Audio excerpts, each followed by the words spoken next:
अध्याय 11। तब नामाती सोपर ने कहा, बहुत सी बातें जो कही गई हैं, क्या उनका उत्तर देना ना चाहिए? क्या बकवादी मनुष्य धर्मी ठहराया जाए? क्या तेरे बड़े बोल के कारण लोग चुप रहें, और जब तू ठट्ठा करता है तो क्या कोई तुझे लज्जित ना करे?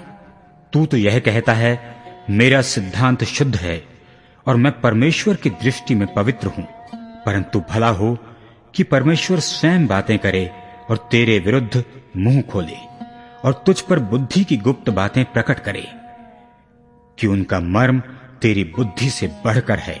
इसलिए जान ले कि परमेश्वर तेरे अधर्म में से बहुत कुछ भूल जाता है। क्या तू परमेश्वर का गूढ़ भेद पा सकता है? क्या तू सर्वशक्तिमान का मर्म पूरी रीति से जांच सकता है?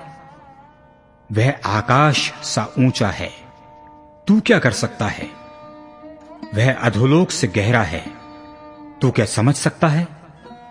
उसकी माप पृथ्वी से भी लंबी है और समुद्र से चौड़ी है। यदि परमेश्वर बीच से गुजरे, बंदी बना ले और अदालत में बुलाए, तो कौन उसको रोक सकता है? क्योंकि वह पाखंडी मनुष्यों का भेद जानता है, और अनर्थ काम को देखकर क्या वह उस पर ध्यान न देगा? परंतु मनुष्य छूछा और निर्बुद्धि होता है, क्योंकि मनुष्य जन्म से ही जंगली गधे के बच्चे के समान होता है। यदि तू अपना मन शुद्ध करे और ईश्वर की ओर अपने हाथ फैलाए, और जो कोई अनर्थ काम तुझसे होता हो उसे दूर करे, और अपने डेरों में कोई कुटिलता ना रहने दे, तब तो तू निश्चय अपना मुंह निष्कलंक दिखा सकेगा, और तू स्थिर होकर कभी ना डरेगा। तब तू अपना दुख भूल जाएगा, तो उसे उस पानी के समान स्मरण करेगा जो बह गया हो, और तेरा जीवन दोपहर से भी अधिक प्रकाशमान होगा। और चाहे अंधेरा भी हो तो भी वह भोर सा हो जाएगा। तुझे आशा होगी, इस कारण तू निर्भय रहेगा, और अपने चारों ओर देख देख कर तू निर्भय विश्राम कर सकेगा। जब तू लौटेगा तब कोई तुझे डराएगा नहीं, और बहुतेरे तुझे प्रसन्न करने का यत्न करेंगे। परंतु दुष्ट लोगों की आंखें धुंधली पड़ जाएंगी, और उन्हें कोई शरण स्थान ना मिलेगा, और उनकी आशा यही होगी कि प्राण निकल जाए।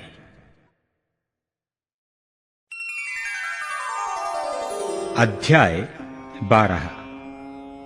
तब अय्यूब ने कहा, निस्संदेह मनुष्य तो तुम ही हो, और जब तुम मरोगे तब बुद्धि भी जाती रहेगी, परंतु तुम्हारे समान मुझ में भी समझ है। मैं तुम लोगों से कुछ कम नहीं हूं। कौन ऐसा है जो ऐसी बातें ना जानता होगा? मैं परमेश्वर से प्रार्थना करता था, और वह मेरी सुन लिया करता था, परंतु अब मेरे मित्र मुझ पर हंसते हैं। जो धर्मी और खरा मनुष्य है, वह हंसी का कारण हो गया है। दुखी लोग तो सुखियों की समझ में तुच्छ जाने जाते हैं, और जिनके पांव फिसलने लगते हैं उनका अपमान अवश्य ही होता है। डाकुओं के डेरे कुशल क्षेम से रहते हैं, और जो परमेश्वर को क्रोध दिलाते हैं वे बहुत ही निडर रहते हैं, अर्थात उनका ईश्वर उनकी मुट्ठी में रहता है। पशुओं से तो पूछ और वे तुझे सिखाएंगे, और आकाश के पक्षियों से और वे तुझे बताएंगे। पृथ्वी पर ध्यान दे, तब उससे तुझे शिक्षा मिलेगी, और समुद्र की मछलियां भी तुझसे वर्णन करेंगी। कौन इन बातों को नहीं जानता कि यहोवा ही ने अपने हाथ से इस संसार को बनाया है?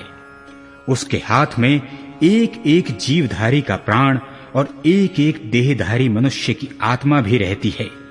जैसे जीभ से भोजन चखा जाता है, क्या वैसे ही कान से वचन नहीं परखे जाते?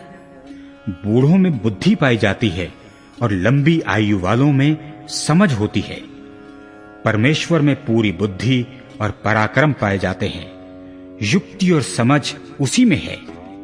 देखो, जिसको वह ढा दे वह फिर बनाया नहीं जाता, जिस मनुष्य को वह बंद करे वह फिर खोला नहीं जाता। देखो, जब वह वर्षा को रोक रखता है तो जल सूख जाता है, फिर जब वह जल छोड़ देता है तब पृथ्वी उलट जाती है। उसमें सामर्थ्य और खरी बुद्धि पाई जाती है। धोखा देने वाला और धोखा खाने वाला दोनों उसी के हैं। वह मंत्रियों को लूटकर बंधुआई में ले जाता है और न्यायियों को मूर्ख बना देता है। वह राजाओं का अधिकार तोड़ देता है और उनकी कमर को बंधन से जकड़ता है। वह याचकों को लूटकर बंधुआई में ले जाता है और सामर्थियों को उलट देता है।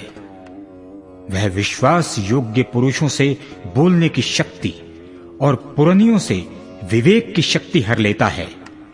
वह हाकिमों को अपमान से लादता और बलवानों के हाथ ढीले कर देता है।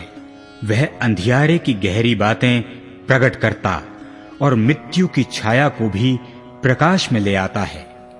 वह जातियों को बढ़ाता और उनको नष्ट करता है। वह उनको फैलाता और बंधुआई में ले जाता है। वह पृथ्वी के मुख्य लोगों की बुद्धि उड़ा देता है और उनको निर्जन स्थानों में, जहां रास्ता नहीं है, भटकाता है। वे बिन उजियाले के अंधेरे में टटोलते फिरते हैं और वह उन्हें ऐसा बना देता है कि वे मतवाले के समान डगमगाते हुए चलते हैं।